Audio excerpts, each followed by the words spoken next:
Urdu Studio Channel. बयबो subscribe खालाम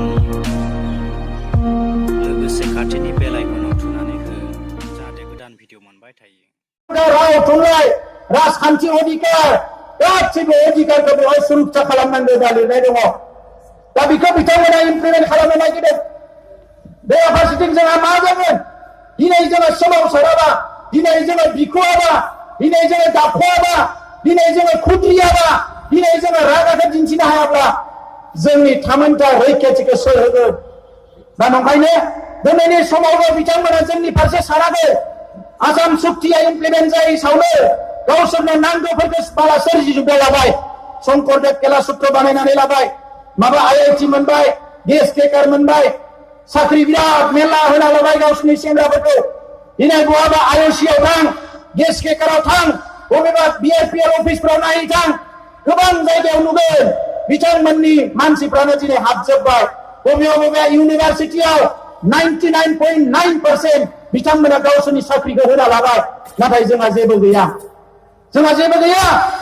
दा बिनि थाखायनो नैबे समाव गोनो गोथो जानायनि आरो गोनो गोथो खालामनायनि सम नङा।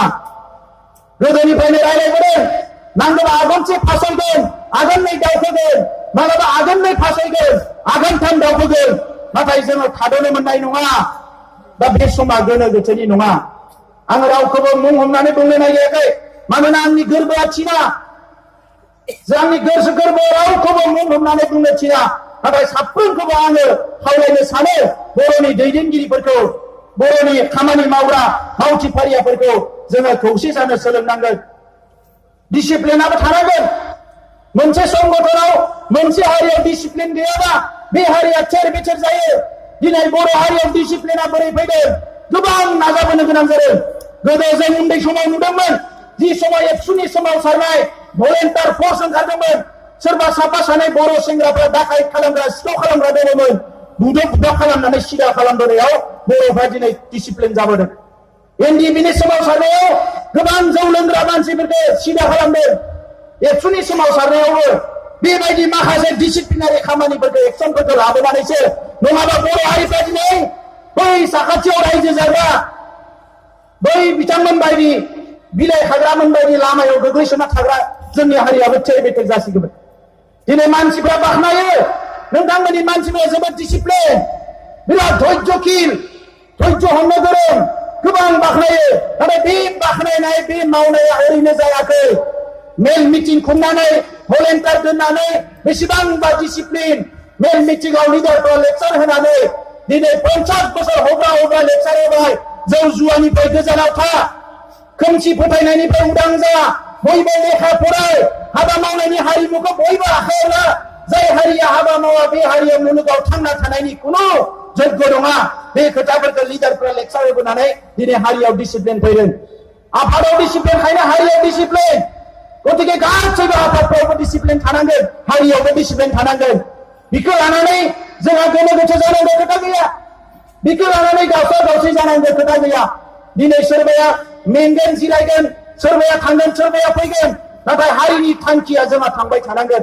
दा नंखायनो जों बुंदों, बे जाबाय पिपल्स रिभलिउसन। बे सोरबा लिडारनि जांख्रिथाय नङा, बियो सुबुंनि जांख्रिथाय।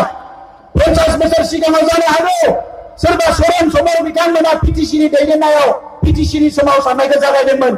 दिनैनिफ्राय 40 बोसोर सिगाङाव गोरोजा बड'फा उपेन्द्रनाथ ब्रह्मआ आलादा रायजोनि सोमावसारनायखौ जागायदोंमोन। BLT-नि दैदेनगिरिफ्रा BLT-नि हाथियार सोमावसारनायखौ जागायदोंमोन। NDP-नि दैदेनगिरिफ्रा NDP-नि सोमावसारनायखौ जागायदोंमोन BSF मुं लानानै। नाथाय बे सोमावसारनाया दिनै बेवहाय गासिबो थुबुर जाफैबाय आरो बियो समनिनो खावलायनाय।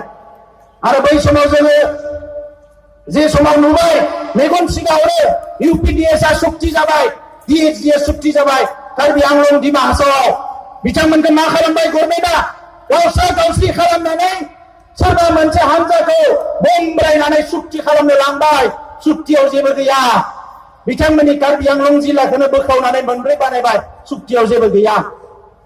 डिमा हासावआवबो एखे, DHD ब्लेक उइड' दिनै बिथांमोननि बिदा फंबायफ्रा जोंजोंबो रायलायो, बिराद हालायाफाय।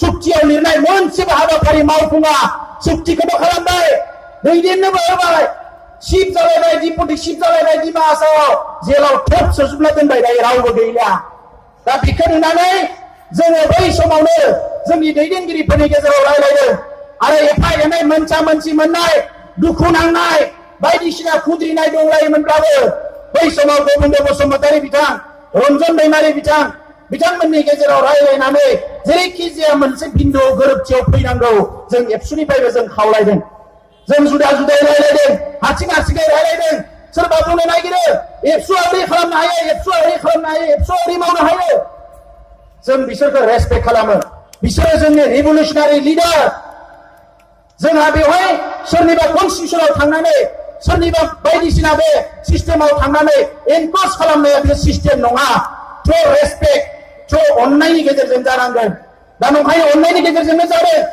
जेब्ला रन्जन दैमारि बिथाङा जेलाव दङमोन बै समाव हमनानै लाबोनानै जों जेलाव थांनानै लोगो हमहैदों बिथाङा न'आव फैनायनि उनाव न'आव लोगो हमदों आरो with due honour with due respect and लाभ जोङो खनले रायलायदों बिनि उनाव बिथांमोनाबो